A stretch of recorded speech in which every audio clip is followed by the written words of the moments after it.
Very good afternoon, welcome.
iṣẹ́ o.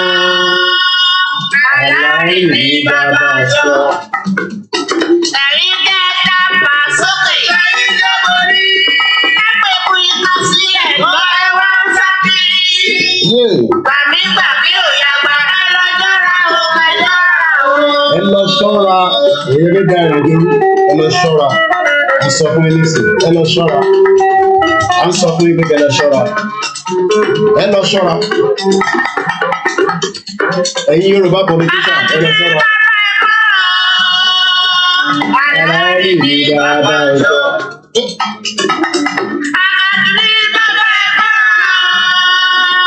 Aláìní bàbá sọ. Ẹ̀yin kẹta fà sókè. Ẹ lọ ṣọ́ra. Ẹ̀yin tẹ́ fẹ́ dáhùn àti Yorùbá nation.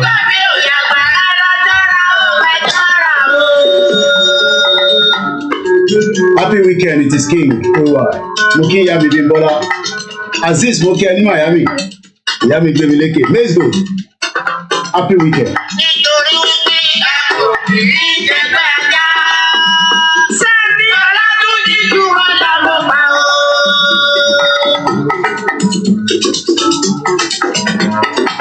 A very good evening, ìyá mi Abímbọ́lá. Mo kí ìyá mi Fọláṣadé. Koikimedia ju gbogbo yín lọ ètò bẹ́ẹ̀ bí sọ́sẹ̀. Ní ti máa fi mídíà ṣe fún yín, ẹ sáré, aṣẹ̀túwọ́nù another new game. Ẹ náà fẹ́ gbọ́ràn, ẹ gbọ́ràn.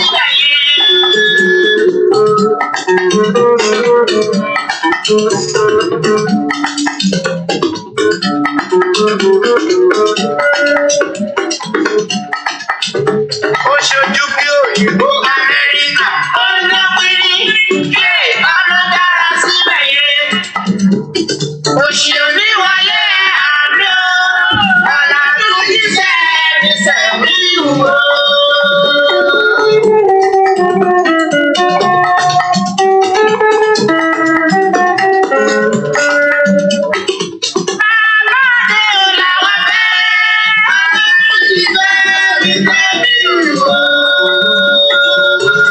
Mo kí ìyá mi Àjọkẹ́.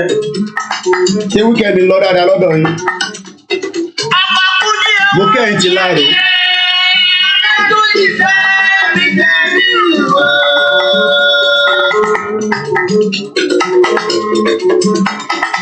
Bàbá mi Ọláyínká Àkànbí.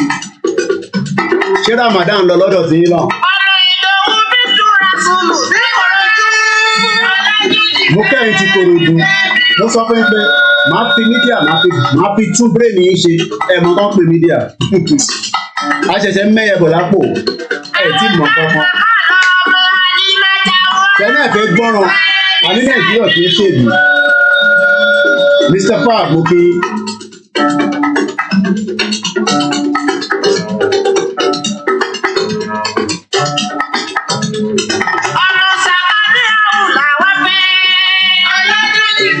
Kó máa lọ bẹ́ẹ̀, kó máa rí bẹ́ẹ̀, Lagos Island. Ẹ ṣáà ti ṣe election tán nísìn, ara yín ti balẹ̀. Báwo ni mọ́tì máàjì ṣe rí? Ṣòro owó náà. Olúwa máa bá fìtílà rẹ̀ lọ́rẹ̀. Bàbá dé. Olúwa máa bá fìtílà rẹ̀ lọ́rẹ̀. Ṣé wọ́n fún bàbá jọ yẹn? Nígbà tó máa ń gbé wọ́lẹ̀ tí wọ́n sí, owó máa kún bẹ́ẹ̀, àjùrà, ara máa fi rẹ̀.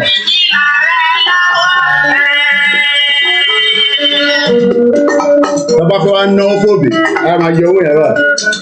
Ẹ mọ àwọn yẹn jáde. Àmọ́ owó yẹn jáde à. Ara ṣí wọ́lẹ̀ tí àwọn aláàjì.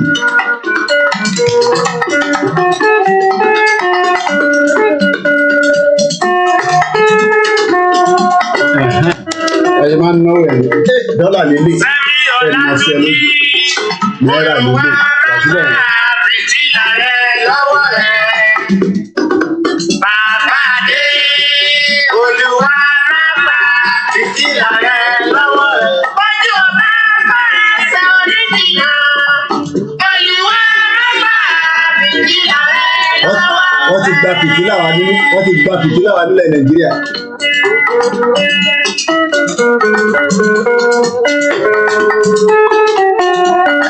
ṣé bàbá ṣé Buhari ṣé bàbá ṣé bàbá ṣé bàbá ṣé bàbá ṣé bàbá ṣé bàbá ṣé bàbá ṣé bàbá ṣé bàbá mo lọ sí ẹ lórí olóògùn kù Buhari mo lọ sí ẹ lórí ìlúṣì òkúta ẹkọ́nọ́mì Nàìjíríà jẹ́ ṣé bàbá wí ọmọ àlè owó kúdí ṣé bàbá ó ti bà Nàìjíríà jẹ́ olórí burúkú ṣé bàbá ó yẹ ká lé ẹ lọ ní ṣé bàbá olùlọ́sì.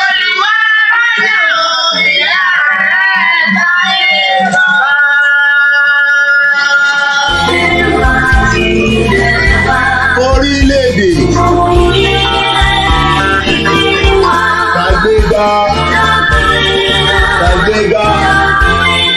kàgbéga ìgbàgbọ́ bàtì bẹ̀rù kàṣiṣẹ́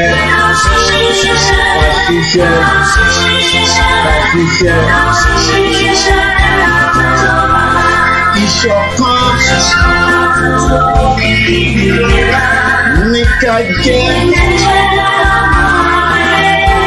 àníkẹ́ tẹ̀síwájú ẹ tẹ̀síwájú ẹ tẹ̀síwájú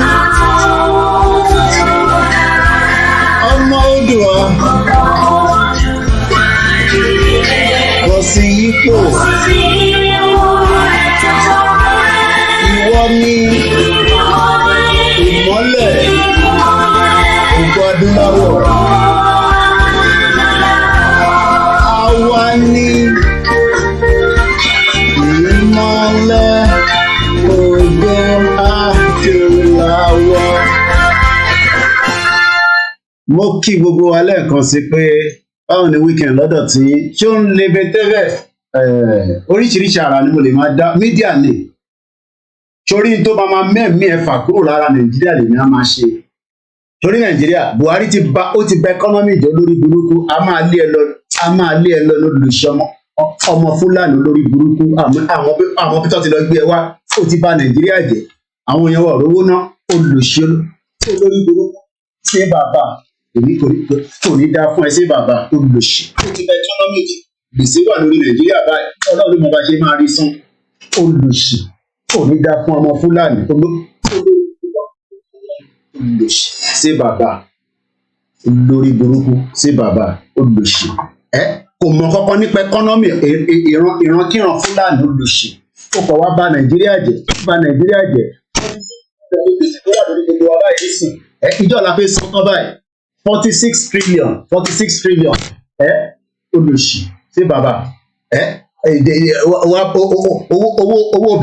owó bẹ̀nẹ̀ tí wá dájú Nàìjíríà lọ olórí burúkú ṣé bàbá kò ní dá fún ọmọ ọ̀ràn kíran olùṣì tó bá wò mí ní Sókótó máa ṣe pé fún ẹ olùṣì torí owó bẹ̀nẹ̀ lélẹ̀ ó wá ti ní wéètì ju owó Nàìjíríà lọ láyé dán tẹ́lẹ̀ àwọn bàbá wa ń ṣoríire ní gbogbo àwọn bàbá wa ló ń tọrọ jẹ nísìnyí títì lọ ń wá diaspora tó máa fún wọn lówó olùṣì olórí burúkú nígbà táwọn ìyá tèmi wá sí London wọ́n máa ń raṣu wá láti Nàìjíríà wá sí London ni olórí burúkú wọ́n máa ń fowó ránṣẹ́ ni olóṣì sí bàbá olóṣì owó bẹ̀nẹ̀ mélòó ni bẹ̀nẹ̀ sí Nàìjíríà olórí burúkú mọ kọ́kọ́ nípa economy 6 months kò fi mínísítà sínú government olórí burúkú sí bàbá olóṣì self-centered woman mi bẹ́ẹ̀ ni a ti ṣojú òpó akọ̀fẹ́ ṣe fàájì ni fàájì là ń ṣe ẹ pè wọlé fàájì là ń ṣe olórí burúkú sí bàbá kò mọ kọ́kọ́ nípa ẹkọ́nọ́mì olùṣì tí mo kàn ń wo rìpọ́ọ̀tì data wa láti 2021 mo picture ẹ̀ tẹ́mọ̀ ẹ̀ ń rọ̀gbọ́rọ̀ Fúlàní nìkan ni wọ́n ti bà ẹkọ́nọ́mì Nàìjíríà jẹ́ olùṣì wọ́n ti destroy ẹ̀ ìyẹn ni gbogbo yín ṣe ń tọrọ owó kiri ẹ máa lọ sọ́dọ̀ Oríyọmí Hamzat ẹ̀ ń wá náírà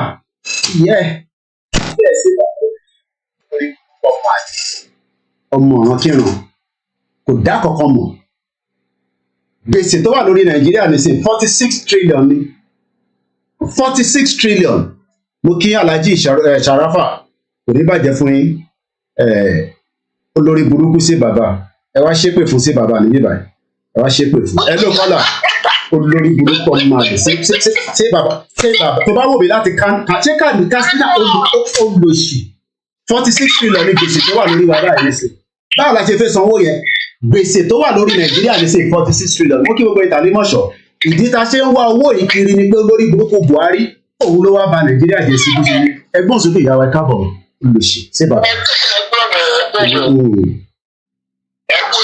ètò nìyẹn aṣọ ọ̀pọ̀lọpọ̀ ẹ̀.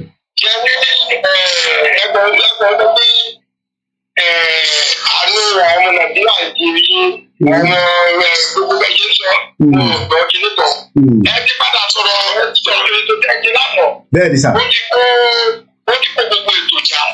sọ pé ìràwọ̀ gbogbo ìràwọ̀ tó jẹ́ ìràwọ̀ wa wọ́n ti bèèrè wọn tó.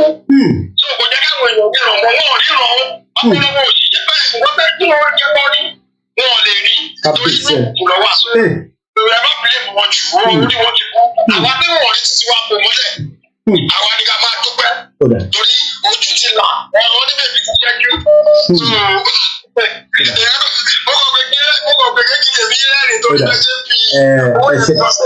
ṣe gan ni gbogbo yẹn máa pè wọlé ẹ̀yin lẹ lè tó léèní àyè wà kódà a lè ṣe 5 hours ẹ pè wọlé 46 trillion ní gbèsè tó wà lórí nàìjíríà ẹ tẹ fọ̀rọ̀ fúlàní tó ń pa wá sílẹ̀ àní gbèsè tó wà lórí nàìjíríà ò ń ṣe gbèsè kékeré +447404059 nọ́mbà yẹn ló wà lókè àfi síta nísìn mo kí gbogbo àwọn Koikimedia team ẹ kú iṣẹ́ takuntakun àwa ń sáré kiri gbogbo àgbáyé òun máa mú change wá I'm bringing change next level ẹ wo nàìjíríà lẹ́nu nísìn nothing is working the pain is just increasing every day àwọn èèyàn wá ń jẹra wọn lẹ́sẹ̀ ẹ ń jẹra yín lẹ́sẹ̀ ẹgbọ́n sókè bàbá wa ẹgbọ́n sókè ẹgbẹ́jọ́ mẹ́ta ẹjọ́ kọ́kọ́ ní bàbá mi èmi ni ẹ sà. àwa ènìyàn ẹgbọ́nlẹ̀ wọ́n gbà tó ká lójú wọn wọ́n ti parí ẹ̀dẹ́sọ̀ wọ́n ti rí bíbù wọ́n ṣẹ̀ bẹ̀rẹ̀ wọ́n ti lọ kankan wọ́n máa gbà fire by force ní ètò wà lẹ̀ wọ́n máa gbọ́ wọ́n ti rí sí ìrìnbìrì sí wọ́n ti rí kankan wọ́n ṣẹ̀ bẹ̀rẹ̀ ní wọ́n ṣẹ̀ bẹ̀rẹ̀ ẹ ṣe gan ni mo kí gbogbo ẹ̀yin èèyàn wa ẹ̀yin lẹ lè jọ ẹ̀yin ní kẹ́pẹ́ wọlé báwo ni nàìjíríà ṣe rí láre ní oṣù tó kọjá máì tí sọ january àti february oṣù tó kọjá ní march báwo ni nàìjíríà ṣe rí láre òun ni kò wá sọ torí èmi mọ bó ṣe rí lára mi torí mo mọ báwọn fámìlì mi ṣe ń pè mí lóòrèkóòrè owó messed up country mo kí ìyàwó esther mo kí gbogbo ètè mi ẹ̀yin torí mixlr ó dùn mí báyìí rí picture bó ṣe ń lọ lórí social media lẹ́nu bọ́ mo kí mo mọ̀ pé wà ń bẹ̀ mo kí gbogbo ẹ̀yin mùsùlùmí olúkálukú wa ń wá ẹ bá wa dáwó síbi o kára gàrí ká fáwọn èèyàn wa o ṣé bọ́ ṣe ń gbàwẹ̀ tẹ́lẹ̀ nìyẹn ṣé bí wọ́n ṣe ń gbàwẹ̀ níbi 40 years ago nìyẹn máa sọ pé nàìjíríà ò ṣiṣẹ́ àbí ó ń ṣiṣẹ́ tó máa sọ pé nàìjíríà ń ṣiṣẹ́ live in denial you are all living in denial gbogbo ẹ̀ láti pariwo ẹ ṣáà lè fẹ́ lọ dìbò náà ni ṣé o mọ gbèsè tó wà lórí nàìjíríà lọ́wọ́lọ́wọ́ gbèsè tó ń bẹ lọ́rùn nàìjíríà òun ló lọ náà kọ́ yẹn gbèsè tó ń bẹ lórí nàìjíríà òun ló lọ náà kọ́ yẹn mo kí bàbá Adisa mo kí gbogbo ẹ̀yin ti àlèmọ̀ṣọ́ lẹ́ẹ̀kan sí the biggest local government in Lagos State Ọ̀yọ́ State 33 local government last month kí lè rí ṣe ẹ wá sọ fún mi month of March tó kọjá lánàá yìí kí lè àṣeyọrí ẹ nínú Nàìjíríà nínú ọmọ Yorùbá wá sọ fún mi wọ́n tó ń gbé lẹ́kìtì báwo ni month of March ṣe rí àwọn ará ṣọ́ọ̀ṣì tó sọ pé ká máa gbàdúrà fún month of April ní month of March gbèsè ló jẹ́ gbogbo àdúgbò ló ti ń sá fún ẹ torí pé ó ti gbàwìn títí ó ti dójú ti ìyàwó ẹ ó ti dójú ti wọ fúnra rẹ economy ni We are not producing anything but are exporting natural resources wa. Ẹ lọ wo àwọn fídíò tí àtàwọn program tí mo ṣe síta just about a few hours. Inú studio mo wà látàárọ̀ tínú ń bí mi burúkú tí mò ń wo àwọn ìlú tó lù. Ẹ̀rọ wá ní oníkòsí títì nílẹ̀ Yorùbá. Ṣé o mọ̀ pé Amẹ́ríkà ló ń ra tákò tó ń gbé lọ sí Amẹ́ríkà? Wọ́n lọ fi ń ṣe títì Amẹ́ríkà. Nílẹ̀ Yorùbá kò sí títì. I pity a lot of you. I pity you. Mo kí bàbá mi Frank Abiola. Nigeria, a messed up country that have destroyed everything. Mo kọ́kọ́ kí gbogbo ẹ̀yin tiwa tí ẹ ń follow wa ní gbogbo platforms. Everybody is always looking forward for something on our post. Mo kí àwa Christina Ọmọbọ́lá Ọmọbọ̀bọ́lá tọ̀wọ̀tọ̀wọ̀ mo fi dárúkọ yín. Mo kí àmì Gbémilékè. Grandma Felicia ṣàlàfíà lẹ́wà grandma ara máa le fún gbogbo yín ẹ̀yin grandma wa. Ó yẹ kó ti padà lọ sílé. Bí ọba ní kó lọlé bọ́ bá lọ síkì lọ́dọ̀ máa ń kọ́kọ́ lọ dákẹ́ sọ̀hún. Gani Olóyèdè mo kí ẹ. We did well again, very well. Ẹ rí pé different screen la fi operate. Ó máa wá bẹ̀ nígbà míì. Just to know that sórí ìyà tá à ń jẹ lénìí, àwọn òyìnbó ló dá wàhálà tó pọ̀ jùlẹ̀. Mo kí Julius Blessed. Once again, a very good afternoon and welcome to the program again. We are not doing very bad on Koikimedia. The message is getting there slowly, but it will get there by fire, by force. Especially those of you that still have these feelings, this strong hope in Nigeria. Muriembe Aziz. Nigeria is a crime scene. I'm going to give us some statistics based on our export. Ta ló mọ̀ tó ń pè ní export? Kò ṣe pé Nàìjíríà ò rí owó, but the money is not circulating tó fi máa dé ọ̀dọ̀ tiẹ̀ like this. Nigeria is actually making so much money from dollar, but the money is not circulating. Wọ́n pè mọ́ra wọn lọ́wọ́. A criminal country.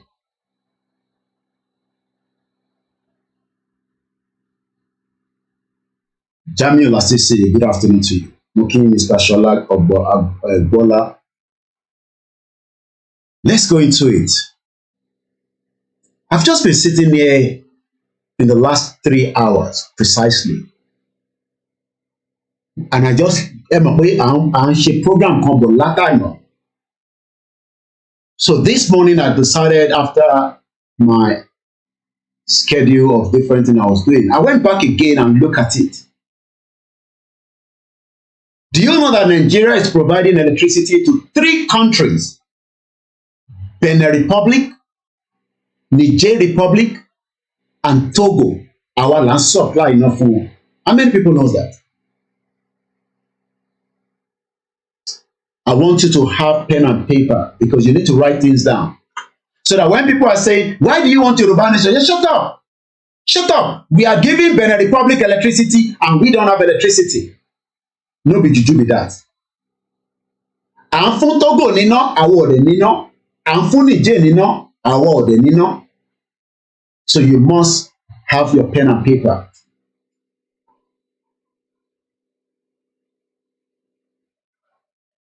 Three countries we are supplying electricity from that Olórí burúkú country called Nigeria. Benin Republic, we are giving them electricity to the tune of $68.9 million. That is what it cost Nigeria supplying electricity to Benin Republic in terms of revenue. $68.9 million. And that's about 43.2% in terms of the percentage. These are also calculated as part of our export. So we are already exporting electricity to 3 countries and Nigeria does not have electricity. No be juju be that. Ẹ káàbọ̀ sórí ètò Ìyá Alálùbáríkà Ìyábọ̀ Olúbùnmi Olúwọlé tí máa ń fi tọ̀wọ̀tọ̀wọ̀ dárúkọ yín mà. Bàbá Bámidélé Mohammed, mo kí owó ẹ̀ńtẹ́ wà ní the northern part of Nigeria. Mo kí bàbá wa Ọlátúnjí Awófẹ́sọ. This has been going on for 15 years. Koiki supplies power to those countries you mentioned. Is that not painful that and we need electricity so that our people can survive? Ìwọ tó ń tọ́ mi wà lè ní block. I remember my own grandma, a máa ń ta ice block. Àwọn èèyàn tó fẹ́ ra ice block wọ́n ti máa jíde láti dájí. Pàṣẹ ń kásù bá tàn báyìí lọ́tún máma. Àwọn onípàánù yẹn tó fi lọ ta omi tútù ní Ìdúmọ́tà. Àmọ́ wá ti ṣe block yẹn ní different size. Freezer yẹn ò jù báyìí lọ.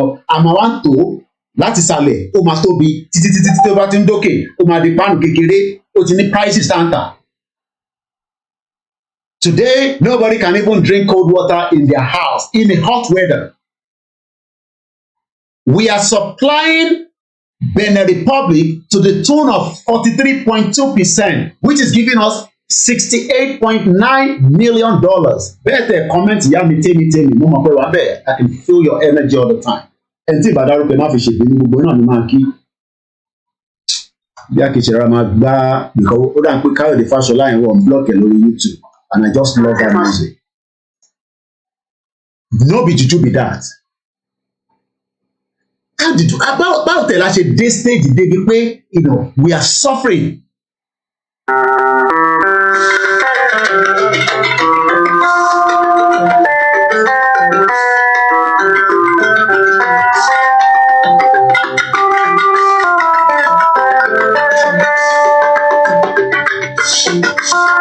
I'll give you the one for data for Togo, Niger Republic, and supply enough food.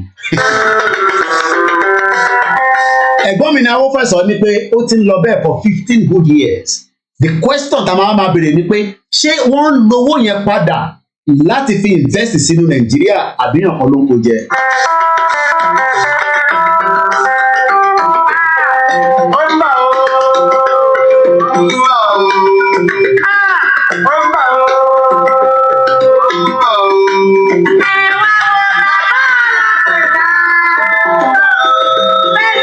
Tí Nàìjíríà ọba wálẹ̀ a lè ṣoríire ni mo sọ sẹ́.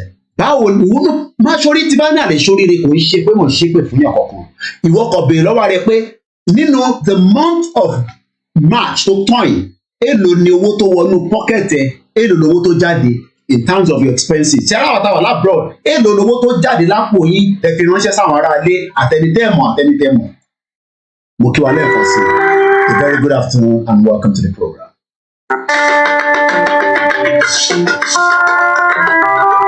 68 million was what we made from Benin Republic in terms of our export. Tábà ti gbé nǹkan jáde kúrò ní Nàìjíríà, ó ti di tán pè ní export. So we actually export electricity when Nigerians do not have electricity. No be juju be that.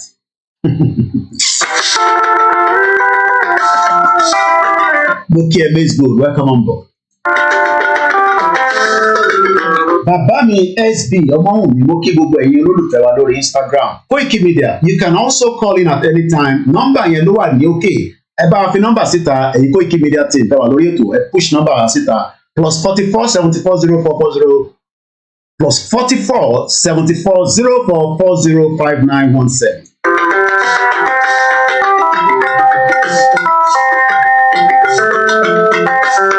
Káyọ̀dé Fáṣọlá.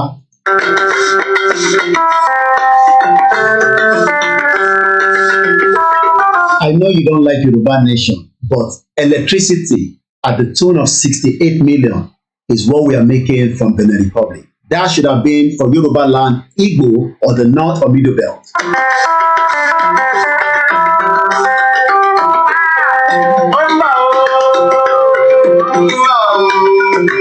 Maize Gold, mo kí ilé nǹkan sí. It is King sọ pé yes, you are right, boss. I remember in 1995 then, I used to sell ice water and block. How much are we selling it now?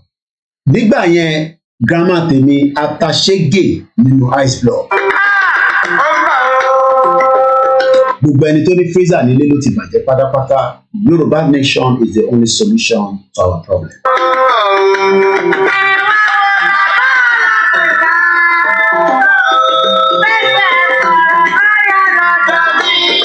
Nigeria bẹ́sẹ̀ wa sọ̀rọ̀ can get the hell out of Nigeria. Àwọn kan máa ṣoríire nínú ẹ̀ because when I started looking at the breakdown of those exports, somebody is making a lot of money out of Nigeria and they don't want Nigeria to pay. Ǹjẹ́ o mọ̀ pé àwọn ìlú kan wà tí wọ́n lè máa support Yorùbá nation because inú Nigeria ni wọ́n ti ń rí resources tí wọ́n ń lò. A máa sọ àwọn resources yẹn fún yín láìpẹ́. Mo kí lẹ́ǹkan sí my brother Jimmy, welcome to the program.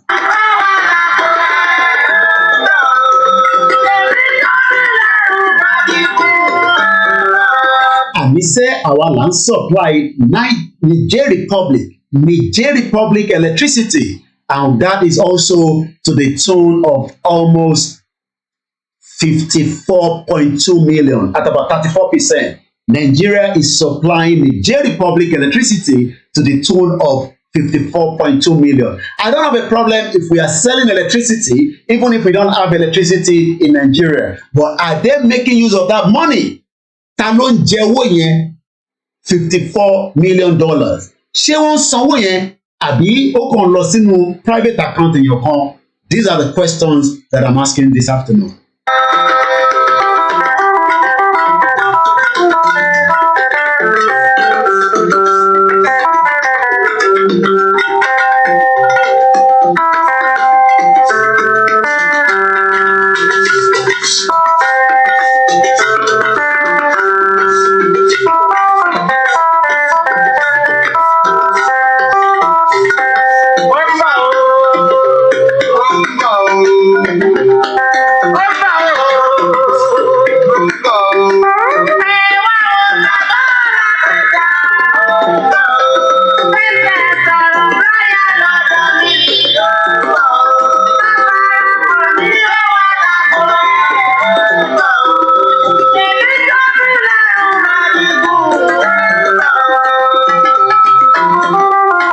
Thank you so much to so many of you that contributed to Koikimedia in the month of March. I'll be giving you some of our statistics in terms of how many people visited our page.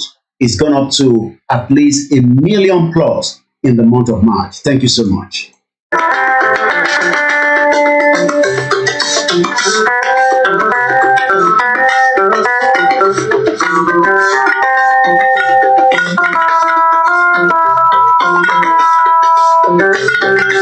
We had about 32% of those of you in Lagos State that wanted to know what is going on with Yoruba Nation, what is going on in Nigeria, and you actually visited Koikimedia. 32.5% from Lagos State, Ibadan 12.5%, Ilorin 2.8%, Abuja. I'm sure DSS is been watching Koikimedia. 2.4% of those of you were also watching from Abuja.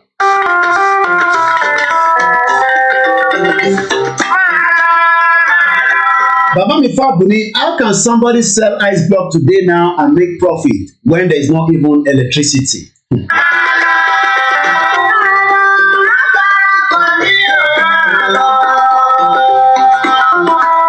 Mo sọ fún yín pé àwọn tó wà ní Kano wọ́n gbọ́ Koikimedia kò ṣe kékeré. 3.2% of Nigerians were watching me from Kano State. The only problem is say I don't know how to speak Hausa. 3.2%. Thank you so much. Akure 1.8%. Osogbo 1.7%. Ado Ekiti 1.4%. In Aba 1.2%. In London 2%. And likewise in on the Abeokuta 2.1%. Ìlú wo ló ti ń gbọ́ Koikimedia jù? How many of you can guess? There's a country that almost much more important that they cannot do without Koikimedia because they trust our team and I cannot do it alone. I say kudos to all the Koikimedia team. Ẹ kú iṣẹ́ takuntakun. Happy New Month Ramadan Kareem.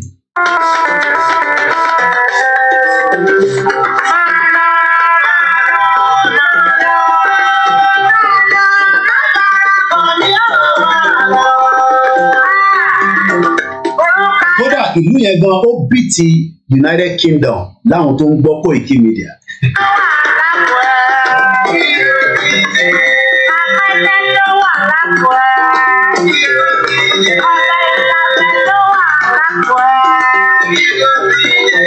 %78.9% of that particular country stick to Koikimedia because they know that is where they can get those information. 78.9. Ìlú wo lẹ rò pé wọ́n ti ń gbọ́ Koikimedia jù ní gbogbo àgbáyé?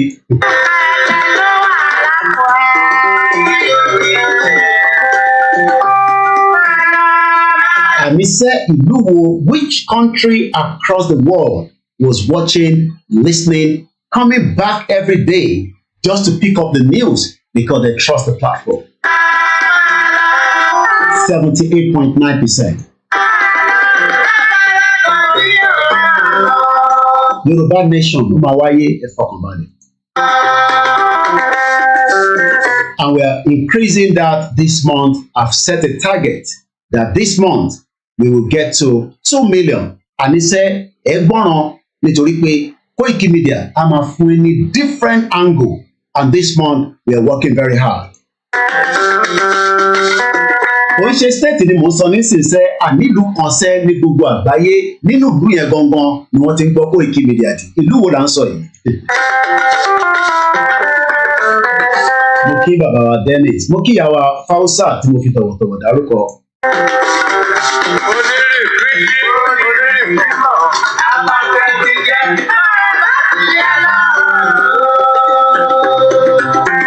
Bẹ́ẹ̀ni bàbá mi Ọlátúnjí Fẹ̀sọ̀ sọ pé Yorùbá Nation ? Well, different factions fighting against each other. People don't know what they stand for. Who are the leaders of Yorùbá Nation? Professor Banji Akintoye, I can confirm that. Àníṣe tí a bá ti ń sọ pé Nàìjíríà 78.9% were watching us from Nigeria. 78.9. So it shows that people wants to know what is going on with Yoruba Nation, with what is happening in the country, and so many other information. 78.9% of Nigerians were watching us from Nigeria. The next country goes to United Kingdom, 4.3%. America, 2.5%. United Arab Emirates, 1.5%. And dárúkọ Côte d'Ivoire púpọ̀, but there is a lot of Yoruba people that are watching us from Côte d'Ivoire at about 0.8%. Germany, 0.8%. Ghana, 0.8%. Italy, 0.8%.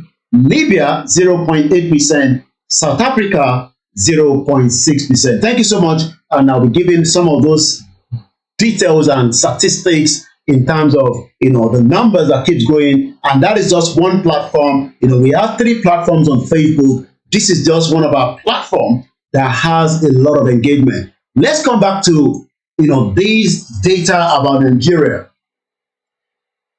Togo is also a country that Nigeria is supplying electricity and supply electricity. Moki Ebomi Yemi Fatoke. 22.7%. And that is about 36.2 million. I don't have a problem. Tabanta enough for Togo. It's nothing wrong. Ní láti ní iná ní Nàìjíríà, a lè taná, but ṣé wọ́n fi owó yẹn ṣe nǹkan tó dá padà sí Nàìjíríà àtẹ̀yọmọ Nàìjíríà? You don't have to be a Yoruba person alone. I'm now talking to all Nigerians. When the federal government sells something to the country outside Nigeria, it's called our export. So electricity was an export for Nigeria, but we are not having electricity in Nigeria. No be juju be that. $36 million is what Nigeria made from Togo in 2021. Now let's go to the big one, crude oil. Crude oil, kí ló ń pè bẹ́ẹ̀? When is extracted from the bottom of the sea or the bottom of the ocean or the bottom of the floor or the whatever, it's still called crude oil. Romantic. Kò ṣeé lò bẹ́ẹ̀ yẹn straight away. Okay? Tó bá extract the crude oil, kò ń ṣe tó máa lò lẹ́sẹ̀kẹsẹ̀. Wọ́n gbọ́dọ̀ refine it. Tó bá refine ẹ̀ tán, ìyẹn ló máa ń tà sínú generator ẹ̀, àbẹ̀ká pass your neighbor. Wàá fi tanná. or ìwọ tó bá ní mọ́tò àbí ìwọ tó ń gun ọ̀kadà. But kò lè sọ pé mo fẹ́ crude oil, ẹ fún mi ní crude oil. But àwọn kan ní àwọn fẹ́ crude oil. So the country called Nigeria is as stupid that it gave crude oil well to individual and they become billionaire overnight. Somebody like Alakija. There's so many of them. They were able to get access to what is meant to be for every Nigerian. Do you understand that? Crude oil was part of that. So they gave the oil well. What be oil well? They are about manager. If you know their names, you can also tell me. I will mention their names out. There are so many of them like that. Most people that say they are billionaires in Nigeria had access to either your crude oil or what they call petroleum or petroleum gas. But those that are meant to be managing it, which is Nigeria, has given it to individual to manage on our behalf. And that is why today, before the end of this year, write today's date down. It's not April Fool. You will buy petrol at nothing less than 1,000 naira per liter. Already there's a forecast that petrol will be 750 naira per liter.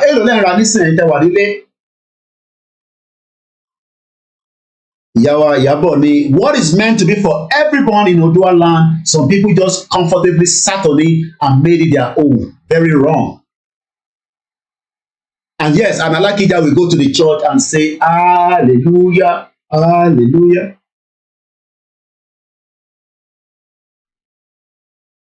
Máa bèrè lọ́wọ́ mi, ìwọ tó ní why do you mention Alakija? Ní tó bá wá sórí mi kọ́ ni máa mention. Ìrànpẹ́ ẹ̀yin púpọ̀ nù yín mo máa sọ fún yín ibi báyìí ò ń ṣe àmàlà joint, okay? These, I can mention anybody. They are all criminals. I don't care whoever they are. Whether it is Dele Momodu that supports, the article, whether it is, if it's Dele Momodu, I saw him. He said, Otikwa is in London. He had a British passport. He was eating breakfast in Selfridges. He's not supporting Yoruba nation, but the article has lost out now, and he has actually gone back to his own normal routine. But you are there suffering, idiot. I can mention anybody. You can go to Alakija. She girlfriend in Alakija, and they say, why are you mentioning Alakija? They are all criminals. And these are the reason why some of you are still not understanding. Whether it's a Yoruba man, they are criminal, whether they are Igbo, they are Hausa, they are all criminals. And you sort of Fulani, I'm not showing everybody the screen. That's why I'm not showing the screen. I'll still show the screen because I'm actually programming the loading continuously. For the next 3 weeks, I can talk about this export alone. So that kí ló máa bí ẹ lójoojúmọ́, o lè máa béèrè pé àwọn ìlú tó ń gbẹ́gbó wà yìí ṣé o lè lọ apply for visa kan fún ẹ ní visa òde. They're not going to give you a visa. I'll tell you some of the countries. Have pen and paper and write something down. Don't ask questions that why am I mentioning Alakija? Make up people Alakija. All criminals. Alakija call Olókojo ni. Petrol will be 1,000 naira before the end of the month, before the end of this year. Then you ban protecting one. I want to protect the criminal on the platform. They are, as far as we are concerned, they are all bloody criminals. And we don't support and endorse any criminal on this platform. Criminal is criminal. Yoruba criminal, Igbo criminal, Hausa criminal, they are all criminals as far as we are concerned. Criminal anyone? Àwọn lọ́ba ayé yín jẹ́ ọ̀dẹ̀. Àwọn lọ́ba ayé yín jẹ́, and that's why today. Farabalẹ̀ kó gbọ́ ibi tépo ń lọ. Ibi tépo yín lọ ni mo fẹ́ sọ fún ẹ. Òun sọ̀rọ̀ Fúlàní, èmi fẹ́ sọ ibi tépo ń lọ. Countries that are taking our crude oil, they are paying for it. It's not free. Criminals all over the place. Ìyẹn kan tó sọ pé Alhaji Saro ṣe gan ni ẹ máa dárúkọ wọn. Dangote bàbá wọn nìyẹn. Now Dangote wants to cut out all this country so that it can be the one refining your crude oil. My purpose of Dangote refinery here. Olórí burúkú country cannot build a refinery. If they cannot fix the one that is been there for decades, sell it off.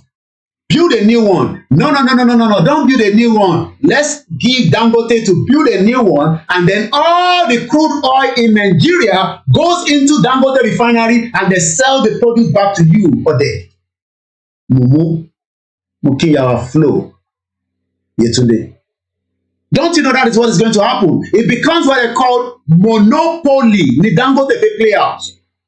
Oh, I want to save Nigeria from forex. No, shut up, you idiot. Barawo Bansani. Benny, Princess Adebimpe, Timothy Dawotorako, Grandma. All those eating our wealth are thieves and criminals. But Yoruba people are protected. Why am I mentioning like Alakija? Be a church Alakija don't go there. Most of people, this is not a platform that you come and be asking some stupid question. I'm a friendly father. Who is Alakija? You know, come and call Alakija. They are all criminals in disguise. Ṣé bí Dubai ṣe ń gbé epo fún individual nìyẹn? Ṣé bí Saudi Arabia ṣe ń gbé epo fún individual nìyẹn? Ṣé ó jẹ́ ká máa gbé oil well? Do you know what is oil well? Nigeria in 2021 made $41.5 billion or there. How much ló dápò tiẹ̀? Ìwọ tó ń sọ pé why do I mention Alakija?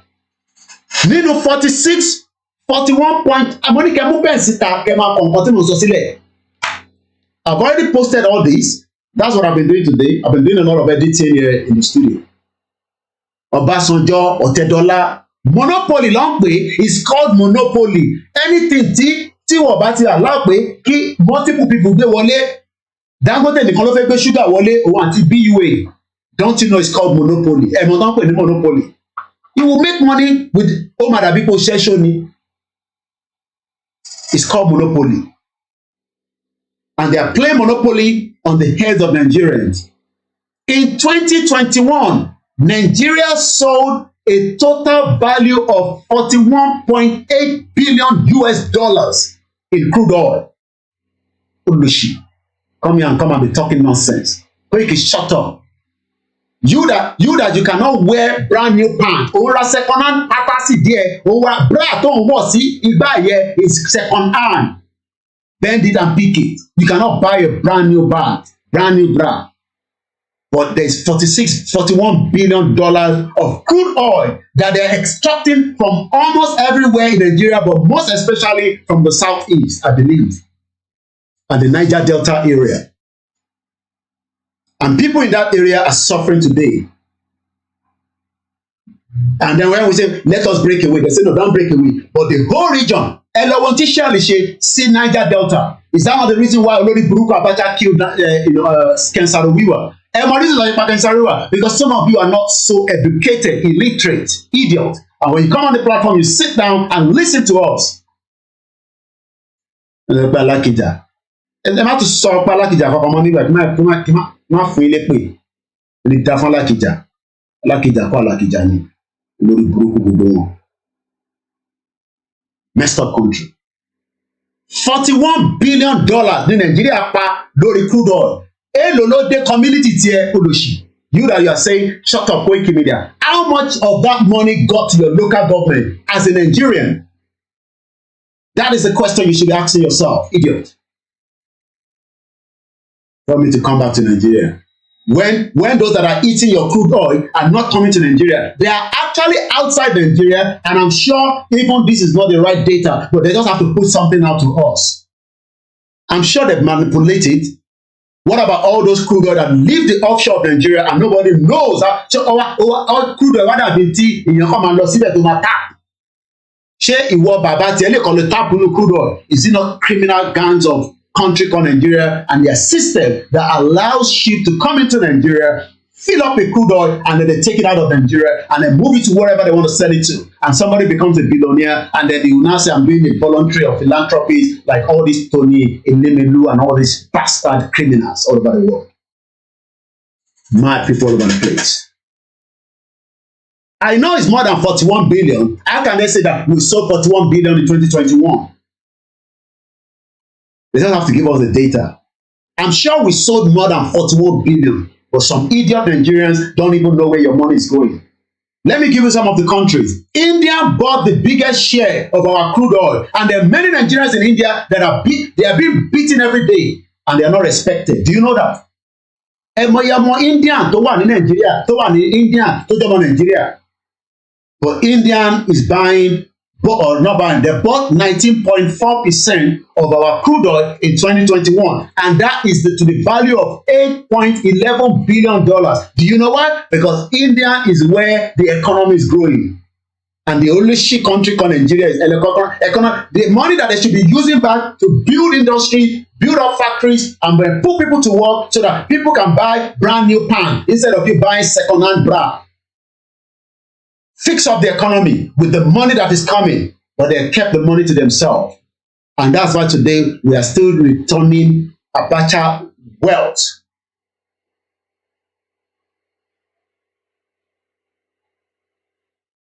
$41.8 billion is what we're told by a website called oec.world. You can go and check it yourself. I don't come here and talk, I come with fact. It's called the historical data. The next country that bought quite a lot of our crude oil after India is Spain. Spain also bought 12.9%, which is to the tune of $5.38 billion US.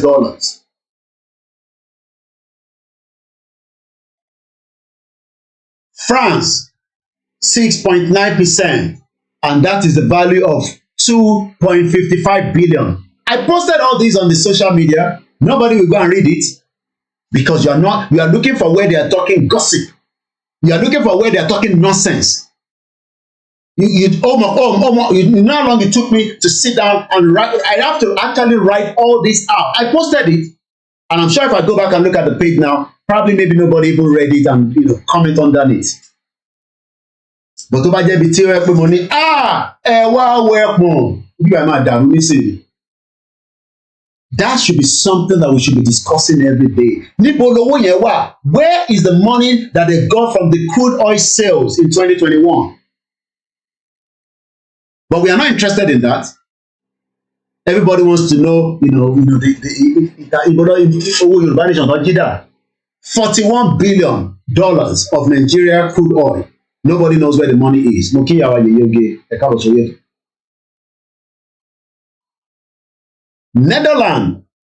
Netherlands is just under 11 million. They bought the crude oil worth 5%, which is almost $2.11 billion. And we have a lot of Nigerians that are in Netherlands that they probably will never work in the oil sector. But they were able to buy our crude oil. They need it. All these countries don't have crude oil. One need it because àwọn fi ń ṣe kí ni wọ́n fi ń develop country wọn. Àwa ta ni crude oil. Ẹ lọ bí Nàìjíríà ṣe rí lẹ́nu. Ìgbésàn tó yín, welcome on board. Àwa ta ni crude oil. Ẹ lọ wo bí tó wà lẹ́nu. Àwa làwa ni crude oil. But yet we cannot have a proper country. And all these countries tí wọ́n tẹ́po fún ẹ fi ọ̀rọ̀ Fúlàní sílẹ̀ àti Fúlàní terrorists àníkẹ́ wá gbọ́ bí tó ń tẹ́po Nàìjíríà sí ìlú sọ fún yín lọ́sàn-án àbí nírọ̀lẹ́ ìdẹ́ni láago 5 kọjá ìṣẹ́jú 10. Ìyá mi Wùmí praise ẹ kú iṣẹ́ takuntakun mọ́. We love you so much, and we cannot love all our mothers that are, especially on the one on the ground. It's very, very difficult, especially in Nigeria. Okay, Netherlands population, let's say 17 million. Gbogbo àwọn ọdún tó ń ra crude oil yìí kí lè rẹ̀ wọ́n fi ṣe. They need it for the industries. Industry need. They need to have the crude oil because àwọn ò ní àwa làwa ní crude oil. And look at this. Look at the poverty level in that olùṣèlú burúkú country called Nigeria. 133 million of you are living in abject poverty. You cannot eat 3 square meals. Kò sówó lọ́wọ́ yín. Poverty is You need, according to United Nations, you need 4 of these. You need 2,000 naira every day. Not 2,000 today, 2,003 or 3 days later. No. Every day you must have 2,000 naira to survive in Nigeria. How many people had 2,000 naira for 31 days in the month of March? Comment down, let me see. Without no break any month. Kò ń ṣọwọ́ opó fẹ́ ra data owó tó máa fi jẹun from month of 1st of March títí the 31st of March. Comment there and tell me if you are able to make 2,000 naira just to eat. I'm not talking about anything else for trans. Just to eat. Láti máa jẹun. You need 2,000 naira every day. Tó o bá ti ní 2,000 naira every day, you are part of the poverty. Oh, you don't know that. Kò ń ṣe pé kò ní 10,000 lénìí, kò wá ní 10,000 lọ́la, kò wá tó di 3 days later. No, you must be able to say to me that Koiki, èmi ò sí lára àwọn tó sọ, because ní month of March tó kọjá yìí, Ọlọ́run bless me from 1st of March títí dé 31st of March, mo lè jẹun 2,000 naira. Kò ń ṣe pé ní 2,000 láàárọ̀, 2,000 lọ́sàn-án, 2,000 lálẹ́ o. No, you must be able to say that only 2,000 naira every day tí kò dẹ̀ dín. Tó bá ti lè sọ pé o ní owó bẹ́ẹ̀ yẹn, then o sí lára àwọn tí mò ń bá sọ̀rọ̀. But tó bá jẹ́ pé o mísìjọ́ kan nínú month of March tó kọjá yìí tí o rí 2,000 naira, o ti wà lára àwọn tí mò ń bá sọ̀rọ̀. Ìwọ ni kó wá máa rò lọ́kàn ààrẹ pé bọ̀n tí bọ̀bọ̀ yìí sọ yìí, ṣé èmi kọ́ ló ń bá sọ̀rọ̀ báyìí? Mo ò ní lè kọ́mẹ́ǹtì ọ̀bọ̀ tó dà ń pè mí ní Koiki ń bá sọ̀rọ̀. Mo ò ní kó ní 20,000 naira ní èní, kó tún wá ní 10,000 naira ní next week. No, ní ojoojúmọ́ ayé ẹ fún month of March, o gbọ́dọ̀ lè sọ fún Koiki pé o ní mẹ́rin owó yìí, 500 naira mẹ́rin tó fi jẹun. Tó o bá ti níyẹn, forget it. You are part of the United Nations bracket to abject poverty. Whereas ìlú tí o wà nínú ẹ̀, àwọn ní àwọn ta epo to the value of 41 billion, inú ọ̀dẹ̀ máa bí ẹ lójoojúmọ́. Ara ọ̀dẹ̀ ní ẹ́. Èmi tèmi dẹ̀ wà níta lára ni, torí pé problem ti wà.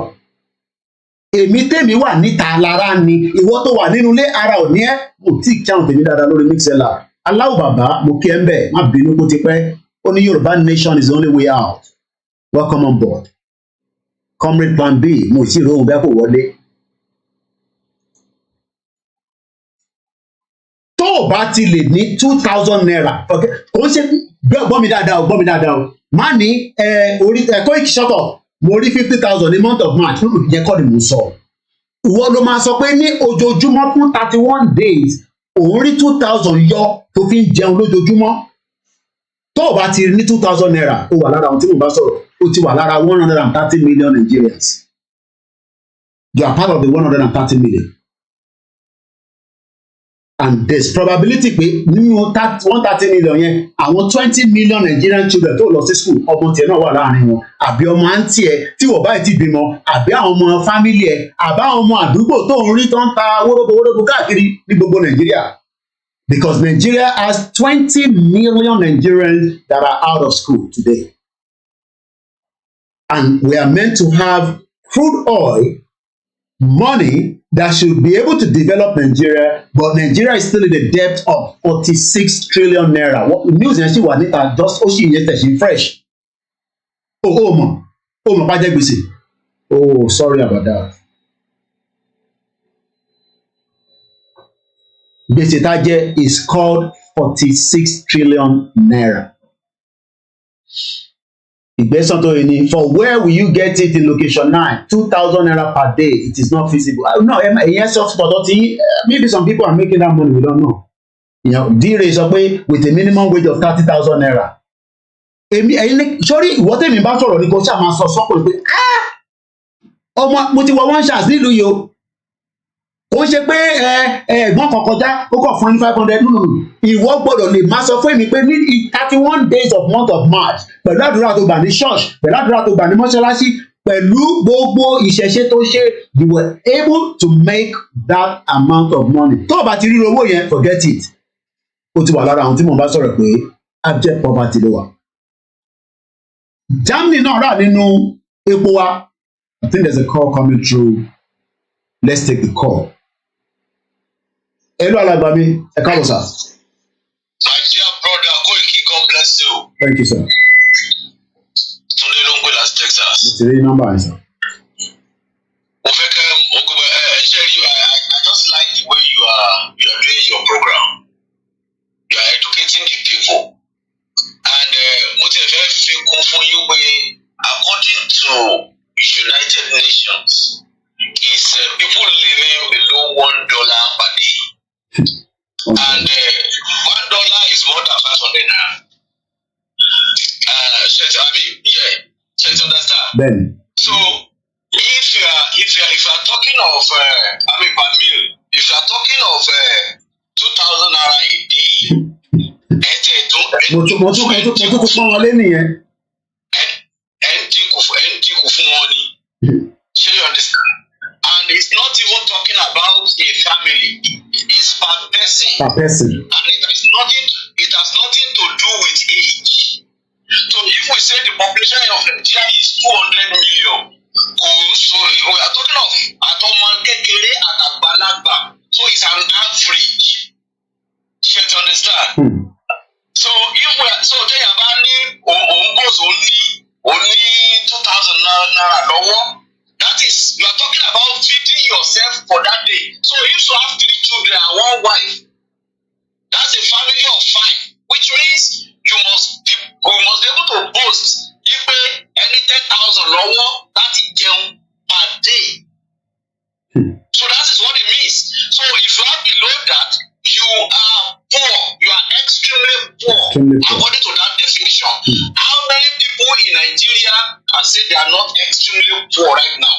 That is the question. God bless you, my brother. Yoruba nation is the only way out. And one thing that is painful is this. Àwọn èèyàn wa mọ̀ wípé time is irredeemable. Time is irredeemable. And nothing long, we cannot rewind what happened yesterday again. Èní la mú yìí. And day by day, and darúgbó sí ni. So any time you waste is a life wasted.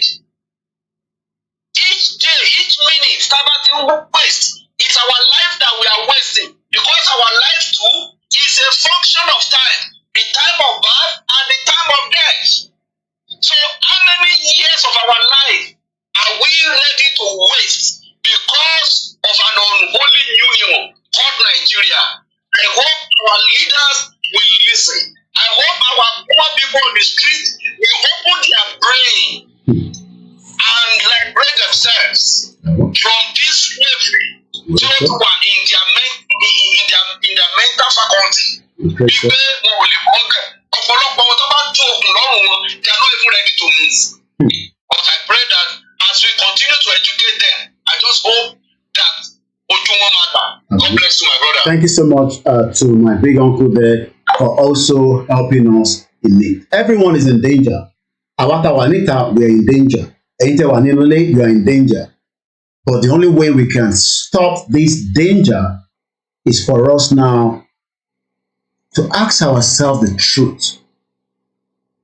Is Nigeria truly working for us?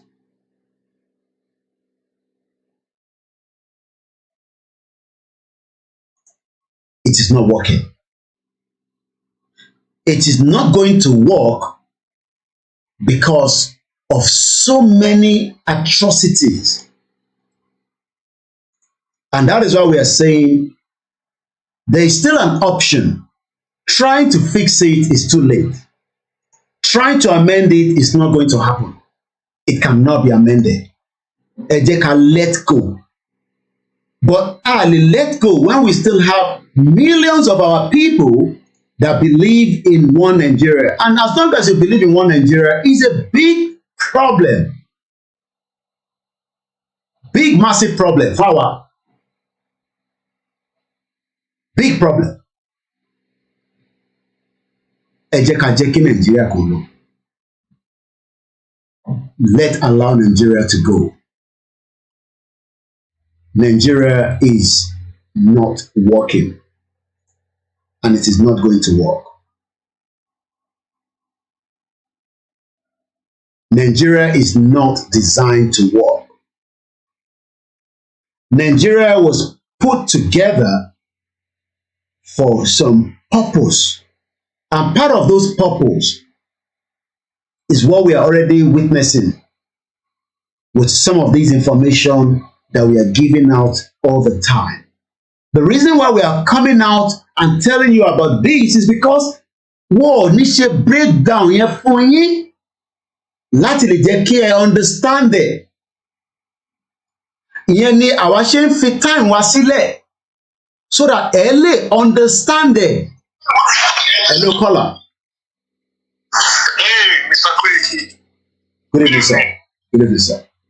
Thank you so much for your efforts and all your journey so far in achieving Yoruba nation.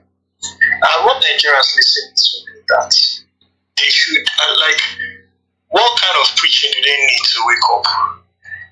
The Creator that gave us these natural resources gave us these things so that our humanly experience on earth would be beautiful. Today, everybody would rather wait to enter heaven, that nobody has been to heaven and returned. If we solely believe in this paradise that we all sacrifice our time and effort for, why don't we die and just go there immediately? Why are the elites gathering wealth that could go round? So Koiki, at the end, the Creator knows that you have played your part, and the good people will play their parts. If Nigerians choose to sleep, sometimes I used to think maybe they used to tie everybody's eyes. I think definitely the do one but don't know. Alhaji Bashiru Shisola know spiritually we have been locked, and yes, we are finding it difficult to unlock it because àwọn tó lock it, nǹkan fi lock it yẹn, but a mọ̀ pé Ọlọ́run máa tú wa sílẹ̀ nínú ìgbèkùn tá wà yìí. Exactly, because so many of these things, the prophets have been the great messengers like Nnamdi Kanu have been saying, and things we know, but how we didn't know is still a puzzle. I don't know if you get what I mean. Yeah. These are things, it's just common sense. They are not working. Things are not working. But how the whole nation was asleep. Do you know this data you just mentioned? This electricity. I never knew about this. I never knew. How the older generation felt relaxed and that's not a problem. It's surprising. And the things that we still don't know, that is just coming out gradually. So I don't believe in spirituality, but today, Juju and right. I'm telling you. I mean, when I've been looking at the data,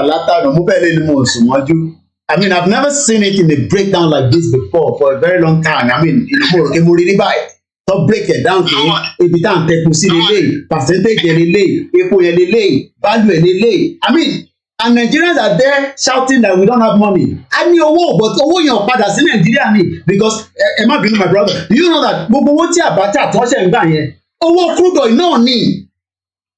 Crude oil Nigeria padà wọ́n ní. Olóńjà padà yẹn. It's unbelievable.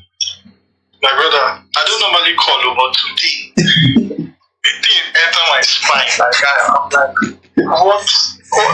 And my colleagues at work, you will see them defending these oppressors. I don't know what else to do. You will see them defending the oppressors. And don't worry, everybody sees it. The way, Koiki, one thing I will tell Nigerians, I respect everybody's religion, but let's apply common sense now. It's not better. We live our life in line to the way the Creator designed us to live our life than to suffer here and live just opposite what He planned and to be expecting heaven. If we had those two options, right, which one do you think our Creator will be happy? He gave us natural resources, all these resources, the intelligence, the brain. He gave us today. Everybody is seeing Igbos as their enemy. If Igbos were located in somewhere like Europe, right, they will use them to their full potential. But rather, everybody is seeing them. Oh, Igbos are the enemy. They want to take up our land. The ones that is coming to kill you, that is not even you, that is coming to the forest to kill you. That one, everybody is quiet. Those ones are good. They are our brothers. So this thing is not only spiritual. You see all those pastors in location 419, we need to arrest all of them. They are not saying anything, all of them. Fine. It's just money. Koiki, please keep it up. All right. a máa ṣí mind àwọn èèyàn ọ máa mọ tó lọ́nu nàìjíríà ọ máa mọ èyí tó ń ta èyí tí wọ́n ń ta epo wa gbogbo ẹ̀ la máa sọ fún yín. Ìyàwó Ìyábọ̀ ní Nigeria is finished. The Lord really loves we Yoruba people. We have blessings. He gave us everything. He gives us the weather. He gives us the human capacity. But today, Nigeria has just failed us. Let's go back again to that data. I would love to show it. So, YouTube, if I'm going to show it because we are streaming from multiple cameras. I'm just testing. Sometimes I test different things, as you all know. Once again, for this information, I've been posting them out. If you have been following us on our platform, even on Twitter, I've posted it out. Let's still stick to the crude oil, or what is called crude petroleum. Moki Bugwenti Darapamoa Lenkonsi. Portugal náà rà lára crude oil wa to the value of $1.5 billion. I know that this country are making payment. Mr. David in Nigeria is not working. Mr. Another David, the Yoruba nation is the only solution. But the problem is that the Yoruba nation is the only solution. Why are we finding it difficult for others to get that message? The Yoruba nation become the solution. Why is it that the Yoruba nation become the solution? Why are still some people still thinking that Nigeria is the solution? It's just that Koiki, we understand all this information, but it's because we have a bad leaders. But when we say bad leaders, the creation is the reason, the creation of that entity. So when that entity was created, it is definitely going to have mixed bag of criminals, 419, bad leaders and all that. But if they've left everybody to their own, we will probably be buying crude oil from the southeast if we have to buy it, if we need it. Just as the right now, it's because they are well developed. Let's take a look at Netherlands. Netherlands, and let's talk about Netherlands. Netherlands that is buying crude oil from Nigeria in 2021 to the value of $2.11 billion US. That's a lot of money.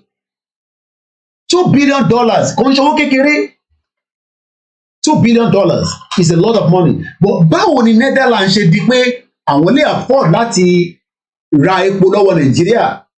Tó bá jẹ́ pé Yorùbá country náà wà tí wọ́n dá gbogbo ẹ̀rú, àwọn náà máa lè ra epo yẹn lọ́wọ́ àwọn afẹ́ra lọ́wọ́ ẹ̀ tó lépo. That's even if our own is not there. Bossy, I think they've been able to say that. I think in those states, I don't know, and some other states within Yoruba land, what to detect in crude oil. But we are in crude oil. We don't have to have crude oil. But let's say farm or industry, you need that, fire up of crude oil to be able to run that, and that's why India is buying to the tune of, $8 billion US.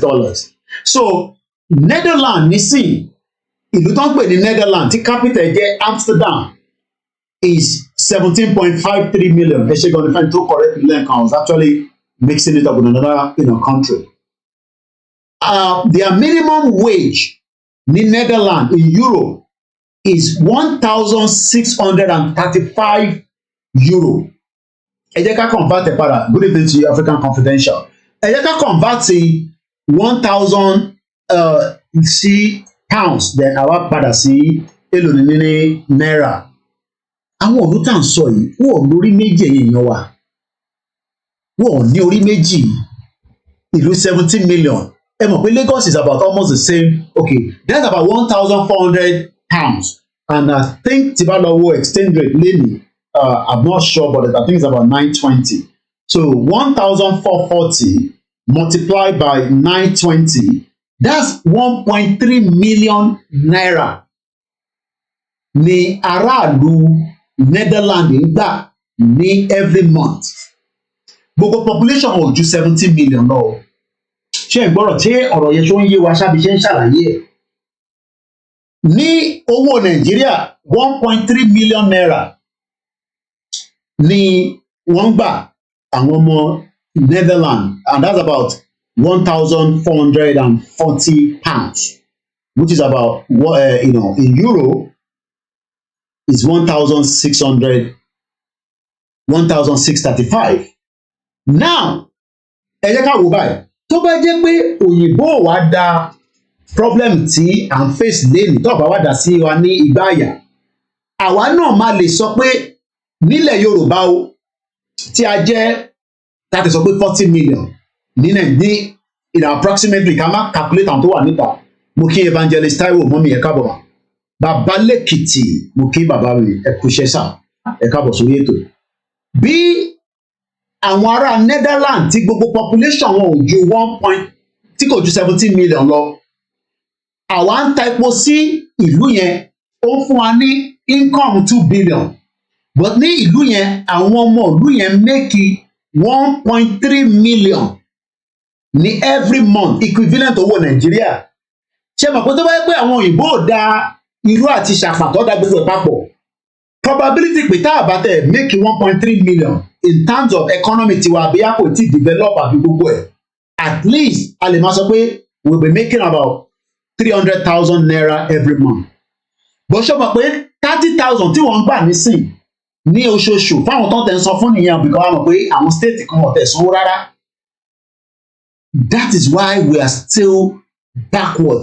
Kò wá ń ṣe pé a ní nǹkan orí ẹ mọ̀ pé ọ̀rọ̀ epo mo ṣe ń sọ, ẹ jẹ́ ká tó wá lọ wo kí ni nǹkan míì tí a lè sọ pé lọ́dọ̀ tiwa náà a ní dáadáa. Ẹ jẹ́ ká lọ wo cocoa beans, kòkó ẹ ṣáà mọ̀ tán pè ní kòkó tá fi mu gbogbo yín kọ́lẹ̀ mu mílò mọ́ nísìn. Mílò tí wà expensive ní Nàìjíríà nísìn, àfẹn tó bá lè ra ní 50 naira àwọn ní sachet yìí. Now ìlú wo lẹ mọ̀ pé ìlú wo lẹ rò pé ó ń ra kòkó wájú cocoa beans ní the same country tí mo ṣe ń sọ̀rọ̀ ẹ̀ náà nísìn? Ó gbọ́ mi yé. Torí resources, natural resources kòkó yẹn, kòkó tí ó yẹ ó rà pé Ondo state wo ló ń ṣe kòkó jù? Now the same Netherlands àwọn ń ra kòkó yẹn lọ́wọ́ tiwa, ó mọ̀ dí àwọn ń transform ẹ̀ sí chocolate, wọ́n ń transform ẹ̀ sí coffee. Àwọn ò ní resources yẹn láti lè fi gbin kòkó because ọ̀dọ̀ tí wọ́n ilẹ̀ olótùtù ni. Ìyẹn la ṣe wọ jacket ìgbà míì wá rí pé máa wọ nǹkan bí sórí aṣọ tó tutù bá mú wa gbọ́dọ̀ títí kan socks, a máa wọ socks because even nǹkan tó bá ní òtàn yíta títí ó lè máa fọyàn lórí nígbà míì. Now ṣó mọ̀ pé màá sọrúkọ àwọn òlú tó ra cocoa beans lọ́wọ́ Nàìjíríà. Cocoa beans tí Nàìjíríà tà ní 2021 gbogbo value ẹ̀ is $779 million. Ọlọ́run ọba o. Ondo state produce more cocoa, okay, ẹ ṣe gan ni. So now Netherlands wà lára ẹni tó jẹ́ 40.6% àwọn ọlọ́ràá yìí tó pọ̀ jù because àwọn need them continuously. Tí wọ́n ò bá rí natural resources, wọ́n ò lè ṣe chocolate, wọ́n ò lè ṣe coffee, wọ́n ò lè ṣe so many things tí wọ́n lè transform cocoa beans yẹn tán lè sọ́dì. So Netherlands is buying 40.6%. Àwọn ni the biggest buyer lọ́wọ́ wa. Bí owó yẹn tó tẹ̀ ń fi ń rà bí ó padà sí Nàìjíríà àìtí mọ̀ yẹn because a mọ̀ pé ní Nàìjíríà middlemen ti pọ̀ jù. So owó yẹn lè má padà sí inú account federal government. Ó lè kọ́kọ́ bounce sínú account olórí burúkú kan náà kí yẹn kọ́kọ́ make interest lórí ẹ̀ kó tó dá padà wá. Àwọn tó dẹ̀ máa ṣiṣẹ́ yẹn jù ṣọ́mọ àwọn tó ń ṣiṣẹ́ yẹn irú àwọn òdó báyìí tá a bá ní ká lọ wo ambassador tó jẹ́ ti Netherlands mo máa bẹ̀tẹ̀ pé ọmọ Haúsá ló máa wà níbẹ̀, ọmọ Haúsá Fúlàní. Now Malaysia ni the next country tó ra cocoa beans wa 18.4% to the value of $143 million. Mo kí ìyàwó Kẹ́mi Òsínkànnù, mo kí ẹ̀gbọ́n mi Tony Ages. Adis Shobo sọ pé and some olódos want to compare Koikimedia with share Fulibet. A stress ara yín pẹ̀lú àwọn yẹn darí. Thank you.